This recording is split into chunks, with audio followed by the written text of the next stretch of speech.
On a freezing Norwegian night, with the thermometer plunged to -20 degrees, steam rose from Bjorn Ironside's bare chest like smoke. Blood flowed freely over his body as he stood waist-deep in the icy fjord waters, illuminated by the pale winter moon. Not a drop of blood seemed to be on his skin. A deep, 3-inch wound, inflicted by a sax and an axe, cut across his ribs, yet the Viking showed no sign of a shiver. Around him, like statues, stood 12 more warriors, naked and bloodied, their breath turning into freezing clouds before touching the water's surface. They remained like this for 2 long hours. In 6 more hours, with the sunrise, they would march 20 miles through snow-covered terrain to raid another village. And not one of them was to succumb to the cold or blood loss. These were berserkers, Vikings performing an ancient ritual that, according to modern medical understanding, should have inevitably led to their demise. Bjorn Ironside, son of the legendary Ragnar Lodbrok, performed this rite in December 867 AD in a fjord in western Norway. His warriors had just finished plundering and burning a monastery near Trondheim and were preparing for their next raid. But first, they needed to prove their unwavering strength, a power that transcended death itself. The secret to their survival lay in brutal and precise techniques passed down through generations as invaluable military knowledge. The insights these warriors possessed into surviving extreme cold and wounds could revolutionize modern medicine if we could fully uncover their secrets. Each warrior would strip completely naked and inflict a wound on their chest or arms with a sharp knife. The wound was not meant to be fatal, avoiding major arteries, but deep enough to cause significant bleeding. They would then enter water so cold that their skin should have frozen in minutes. Seemingly, the combination of blood loss and extreme cold should have immediately sent them into shock. Instead, they employed a unique breathing technique that miraculously caused their bodies to generate extra heat. Each warrior would take 7 deep breaths through the nose, holding their breath for 4 heartbeats. Then, they would exhale powerfully and explosively through the mouth.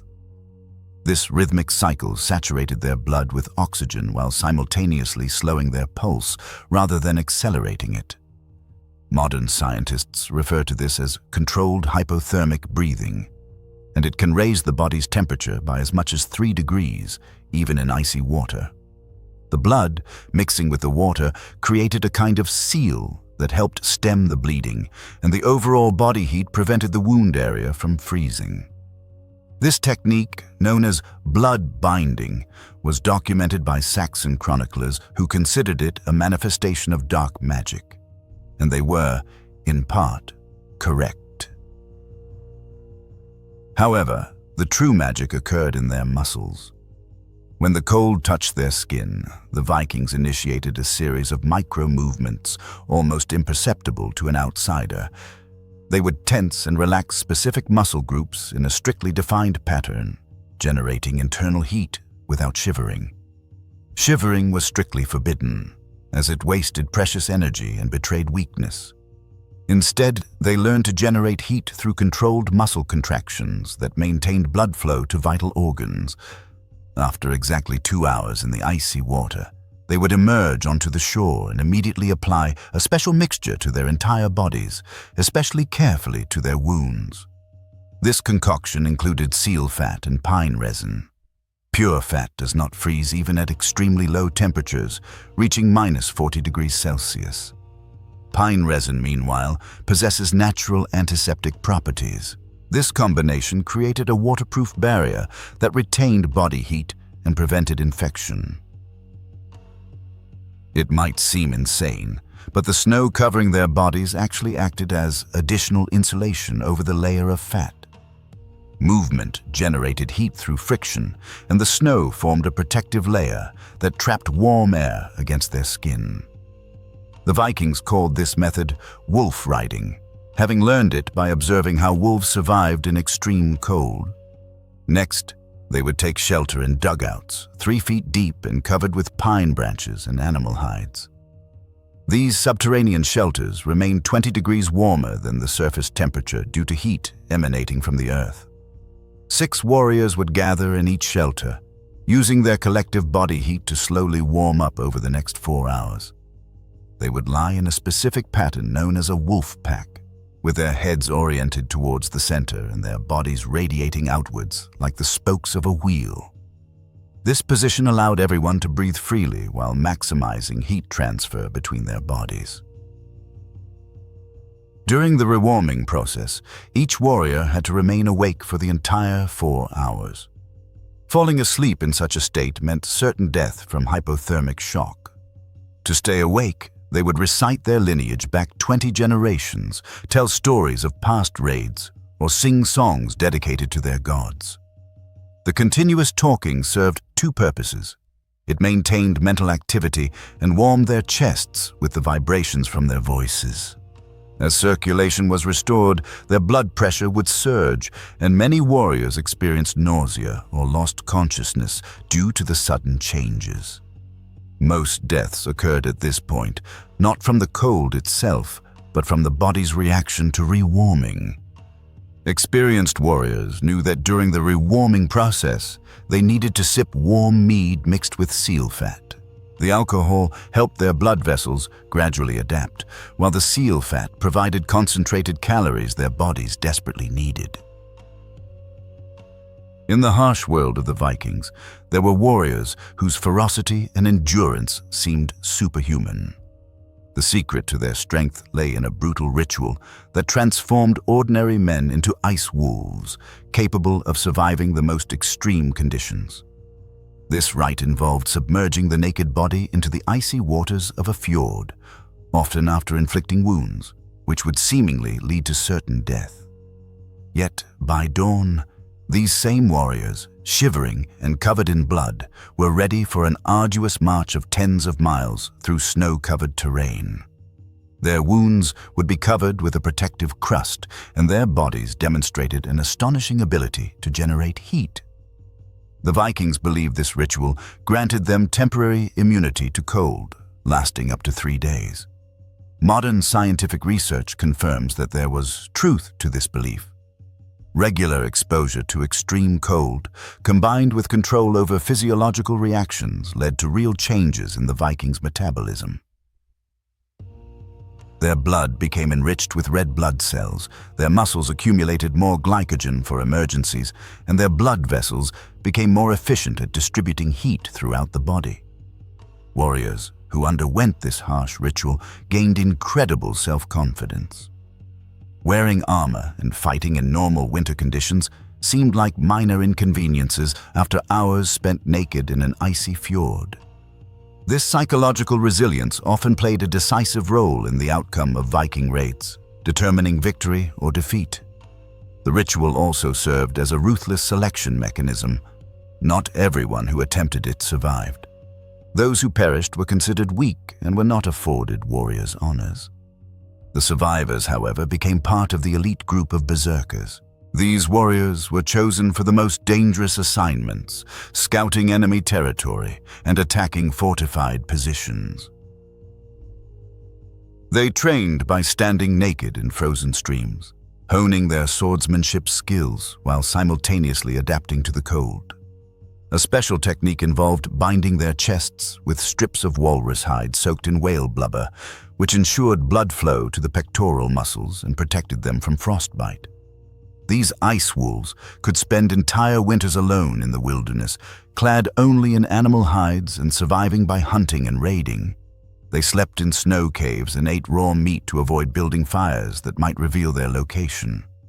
Some went months without seeing other humans, returning to society in the spring as wild, barely recognizable beings in need of gradual reintegration. Knowledge of these survival methods was considered so valuable that it was passed down only through inheritance from father to son, and only to those sons who proved their worth through years of rigorous training. Training began at age 12, with gradual immersion in cold baths and mastering breathing techniques and muscle control methods. By 18, young men achieved sufficient control over their heart rate and body temperature to survive the full ritual. Only about 10% of those who began training successfully completed it. The rest either gave up or perished during the final ordeal. The final test was always conducted during the winter solstice, when temperatures reached their lowest points and nights were the longest. The candidate was taken to a remote fjord, stripped naked, given a shallow wound, and left alone for 3 days and nights, relying solely on the survival techniques they had mastered, without shelter, without fire, without the help of other warriors. If they survived, they were accepted into the ranks of the berserkers. If they perished, their body was left to the wolves as a sacrifice to Odin. Modern military units, such as Navy SEALs, use controlled breathing methods similar to wolf breathing during cold water survival training. American researchers have studied the composition of the fat mixture used by the Vikings and developed synthetic analogs for use in extreme conditions. However, no modern military unit has dared to recreate the full Viking ritual, deeming it too dangerous. The closest equivalent involves training in Russian special forces units, where soldiers must break ice and swim in frozen rivers. But even these exercises are conducted under strict medical supervision and with emergency warming equipment. The Vikings had nothing but their knowledge and a willingness to risk their lives for the chance to become living weapons. The warrior culture that gave rise to these unique survival methods gradually faded with the spread of Christianity in Scandinavia and the transition to professional armies. The last recorded instance of the naked in the fjord ritual occurred in 1012 AD, when Olaf Haraldsson used it to prepare his personal guard before an attack on an English settlement. By 1100 AD, this knowledge was largely forgotten as Viking society shifted from raiding to farming and trade.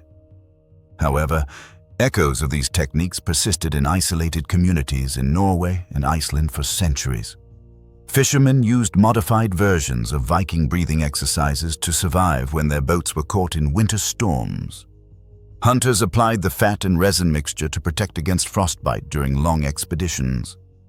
Some of these folk remedies were still in use in the 1800s by people who had no idea they were practicing ancient berserker survival methods.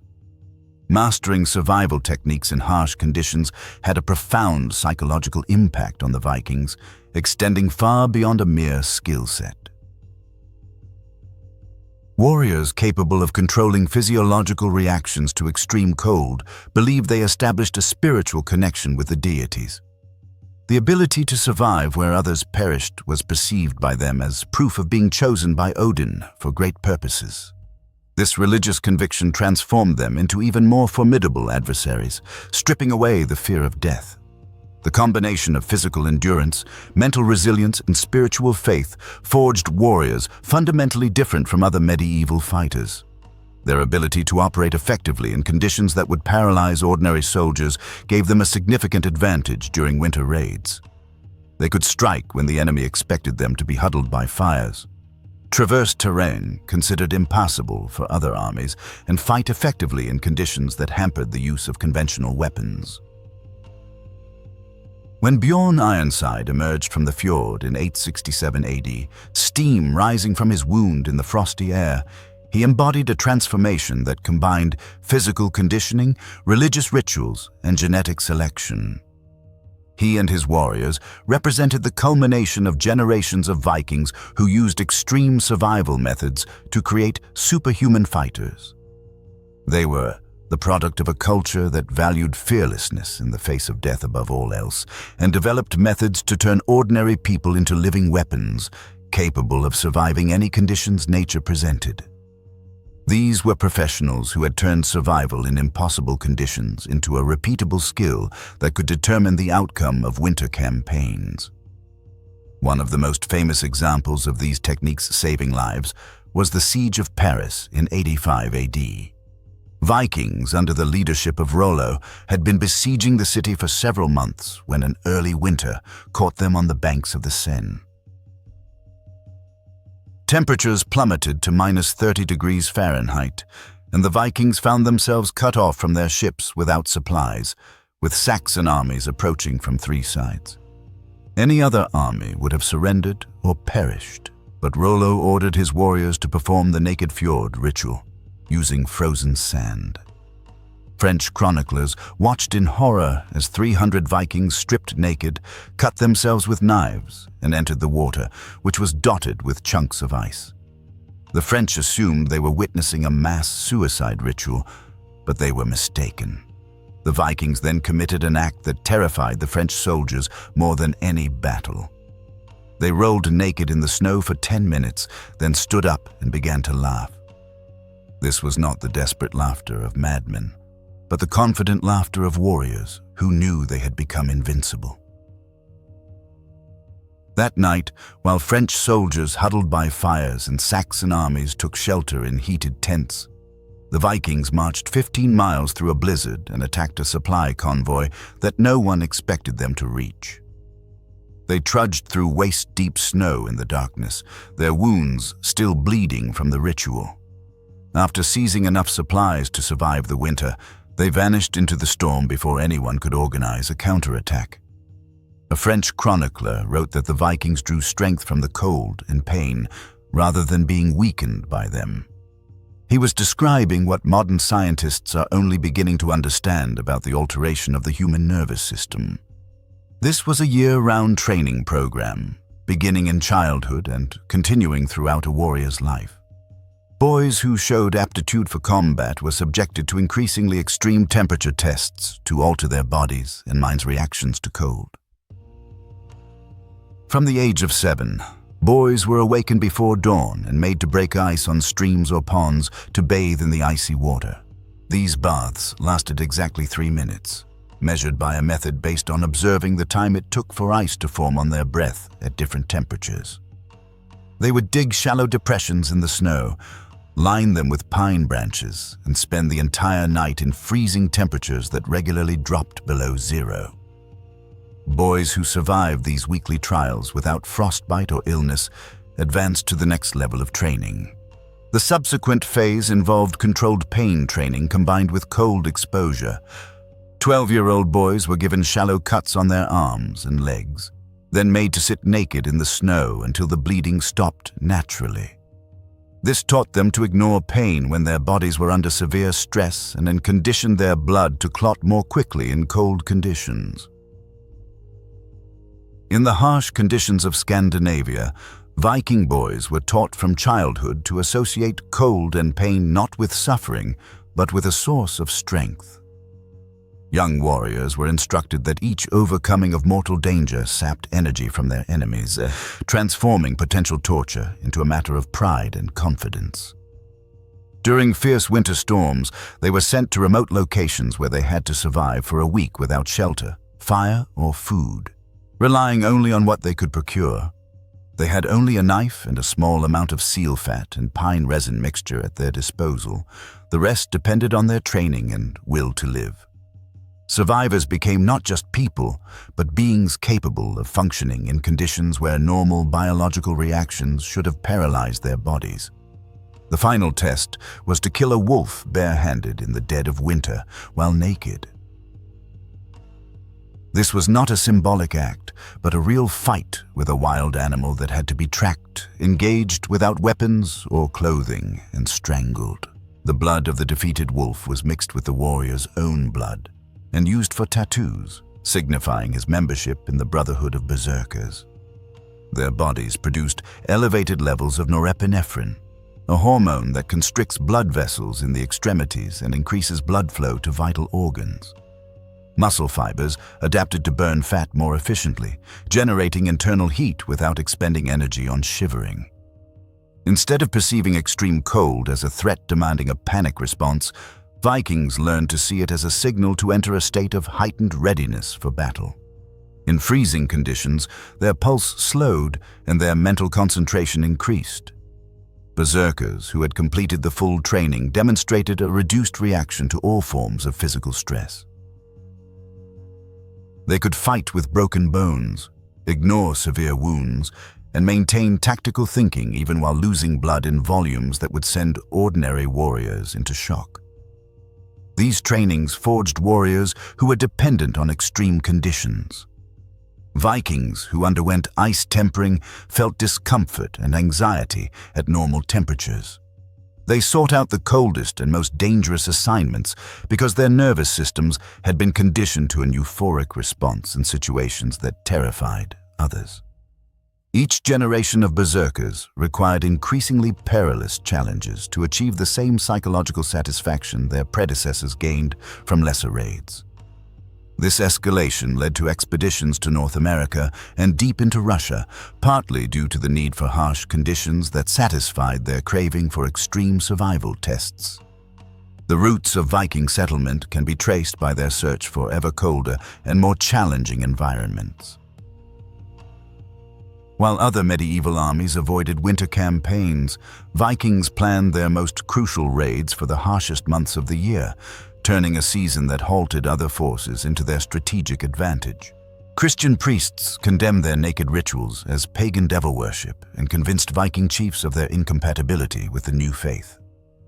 The last generation of fully trained berserkers disappeared around 1050 AD, taking much of their knowledge with them. Some techniques survived in altered forms among hunters and fishermen, but the systematic training program that created superhuman cold resistance was lost forever.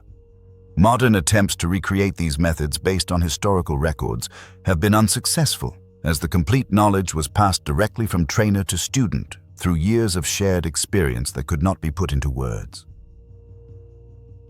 The closest modern parallel to Viking ice tempering exists in Tibetan Buddhist practice, where monks learn to raise their body temperature through meditation, sitting naked in the snow. They are able to melt snow with their body heat and survive in conditions fatal to untrained individuals. However, even these techniques are less extreme than the Vikings' achievements, as monks use mental practices rather than physical training that altered Viking biology at a cellular level.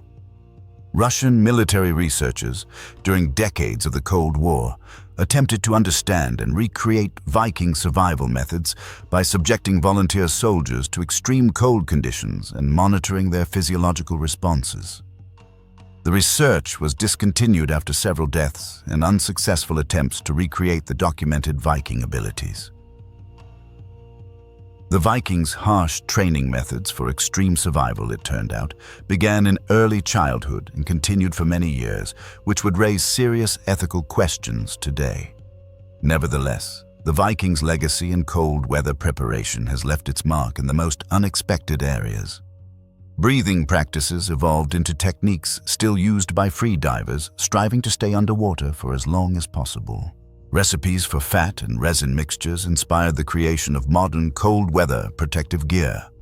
The psychological training techniques employed by Vikings are studied by sports psychologists aiming to help athletes perform better under immense pressure.